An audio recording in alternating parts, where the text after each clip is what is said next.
Hello guys, you are watching Indrajamini Vlogs, so welcome to my channel. If you like the video, please do subscribe. Hello guys, ఎలా ఉన్నారు? బాగున్నారా?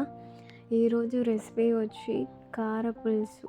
అది బెండకాయ కారపులుసు. చాలా టేస్టీగా ఉంటుందండి. దీని వచ్చి రైస్కిను అండ్ సంగటికిను తినచ్చు. చాలా బాగుంటుంది. ఓకే, ఇప్పుడు ఎలా చేయాలో చూస్తామా? గ్యాస్ మీద ఒక బాణీలో తీసి దాంట్లో 2 టేబుల్ స్పూన్ వరకు ఆయిల్ పోసుకోండి.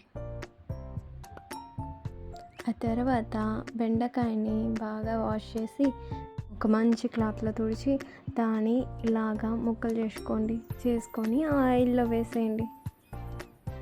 ఆయిల్లో వేసి బాగా ఫ్రై చేసుకోండి.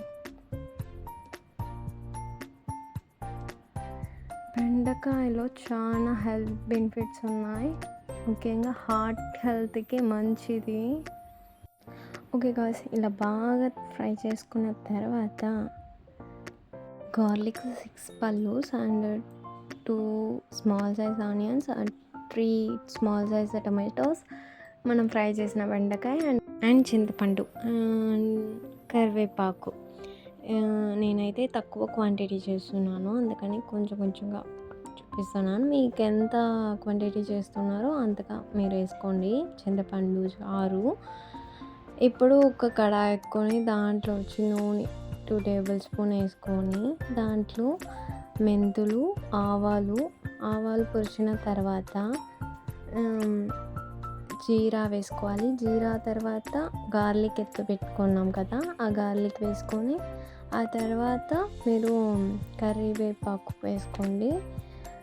ఇలాగ కాసేపు వాడ్చిన తర్వాత మనం కట్ చేసి పెట్టుకున్న ఉల్లిపాయల్ని దాంట్లో యాడ్ చేసుకొని ఇలా కాసేపు వాడ్ చేసి గ్యాస్లో ఫ్లేమ్లో పెట్టుకొని వదిలేయండి దాన్ని.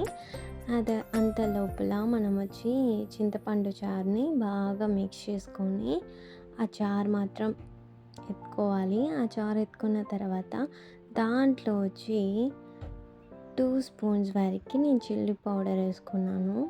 అంటే మీకు ఎంత కారం కావాలో మీరు వేసుకోండి.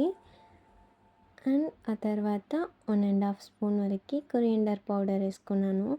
అది 2 బాగా మిక్స్ చేసుకోండి. అట్లా ఇలాగా బాగా మిక్స్ చేసుకొని పక్కన పెట్టుకోండి.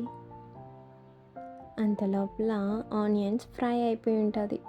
దాంట్లో వచ్చి టమాటాస్ వేసుకోండి. ఆ టొమాటోస్ని బాగా వాడ్చండి. ఇలాగా కాసేపు వాడ్చిన తర్వాత దాంట్లో పసుపు యాడ్ చేసుకోవాలి. యాడ్ చేసుకొని కాసేపు కలపండి. కలిపిన తర్వాత దాంట్లో మనం ఫ్రై చేసిన బెండకాయ ఉంది కదా, అది వేసుకొని కొంతసేపు అట్లా కలుపుకుంటూ ఉండండి.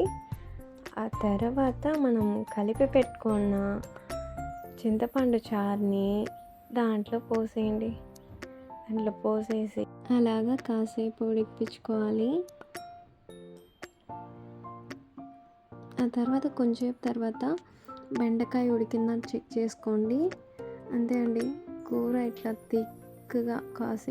కొంచెం థిక్గా వచ్చిందంటే పైన నూనె తేలుతుంది కదా, సో ఆ స్టేజ్లో ఉన్నప్పుడు గ్యాస్ ఆఫ్ చేసేయండి.